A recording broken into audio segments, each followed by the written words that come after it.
حضرت صلی اللہ علیہ وآلہ وسلم پر وحی کا ابتدائی دور اچھے سچے پاکیزہ خوابوں سے شروع ہوا۔ آپ خواب میں جو کچھ دیکھتے وہ صبح کی روشنی کی طرح صحیح اور سچا ثابت ہوتا۔ پھر من جانب قدرت آپ تنہائی پسند ہو گئے اور آپ نے غار حرا میں خلوت نشینی اختیار فرمائی اور کئی دن اور رات وہاں مسلسل عبادت اور یاد الہی و ذکر میں مشغول رہنے لگے۔ جب تک گھر آنے کو دل نہ چاہتا توشہ ہمراہ لیے ہوئے وہاں رہتے۔ توشہ ختم ہونے پر ہی اہلیہ محترمہ حضرت خدیجہ رضی اللہ تعالی عنہا کے پاس تشریف لاتے اور کچھ توشہ ہمراہ لے کر پھر وہاں جا کر خلوت گزین ہو جاتے۔ یہی طریقہ جاری رہا یہاں تک کہ آپ پر حق منکشف ہو گیا اور آپ غار حرا ہی میں قیام پذیر تھے کہ اچانک حضرت جبرائیل علیہ السلام آپ کے پاس حاضر ہوئے اور کہنے لگے کہ اے محمد پڑھو۔ آپ فرماتے ہیں کہ میں نے کہا کہ میں پڑھنا نہیں جانتا۔ آپ صلی اللہ علیہ وسلم فرماتے ہیں کہ فرشتے نے مجھے پکڑ کر اتنے زور سے بھینچا کہ میری طاقت جواب دے گئی۔ پھر مجھے چھوڑ کر کہا پڑھو۔ میں نے پھر وہی جواب دیا کہ میں پڑھا ہوا نہیں ہوں۔ اس فرشتے نے مجھ کو نہایت ہی زور سے بھینچا کہ مجھ کو سخت تکلیف محسوس ہوئی۔ پھر اس نے کہا کہ پڑھ۔ میں نے کہا میں پڑھا ہوا نہیں ہوں۔ فرشتے نے تیسری بار مجھ کو پکڑا اور تیسری مرتبہ پھر مجھ کو بھینچا۔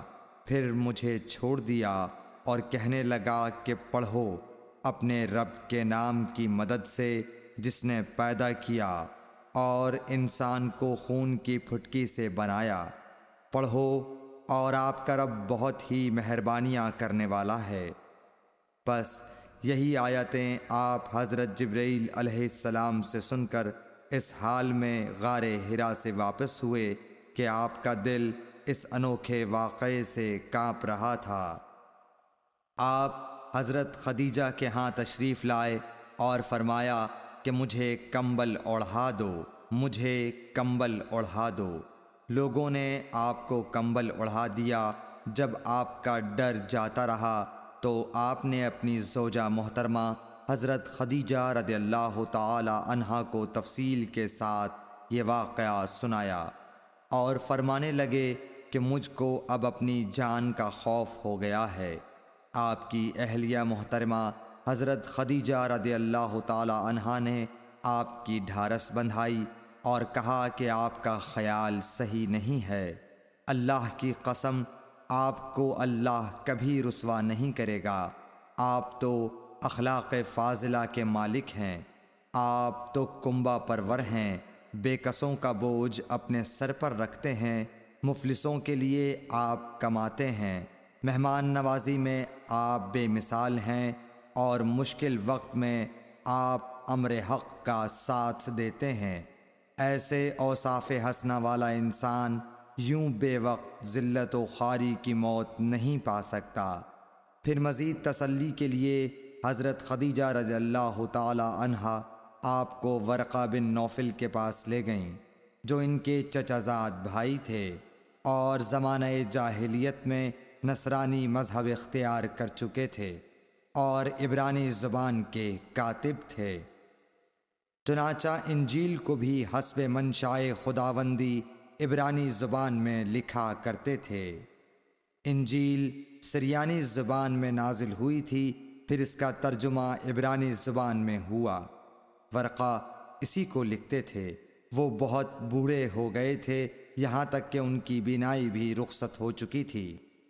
حضرت خدیجہ رضی اللہ تعالی عنہا نے ان کے سامنے آپ کے حالات بیان کیے اور کہا کہ اے چچا زاد بھائی، اپنے بھتیجے محمد صلی اللہ علیہ وسلم کی زبانی ذرا ان کی کیفیت سن لیجئے۔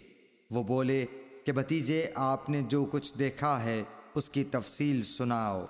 چنانچہ آپ صلی اللہ علیہ وآلہ وسلم نے از اول تا آخر پورا واقعہ سنایا، جسے سن کر ورقہ بے اختیار ہو کر بول اٹھے کہ یہ تو وہی ناموس معزز رازدان فرشتہ ہے جسے اللہ نے حضرت موسیٰ علیہ السلام پر وحی دے کر بھیجا تھا۔ کاش میں آپ کے اس عہد نبوت کے شروع ہونے پر جواں عمر ہوتا، کاش میں اس وقت تک زندہ رہتا جب کہ آپ کی قوم آپ کو اس شہر سے نکال دے گی۔ رسول کریم صلی اللہ علیہ وآلہ وسلم نے یہ سن کر تعجب سے پوچھا کہ کیا وہ لوگ مجھ کو نکال دیں گے، حالانکہ میں تو ان میں صادق و امین و مقبول ہوں۔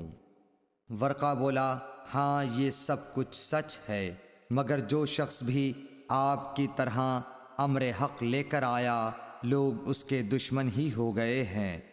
اگر مجھے آپ کی نبوت کا وہ زمانہ مل جائے تو میں آپ کی پوری مدد کروں گا، مگر ورقہ کچھ دنوں کے بعد انتقال کر گئے، پھر کچھ عرصے تک وحی کی آمد موقوف رہی۔ صحیح بخاری حدیث نمبر 3۔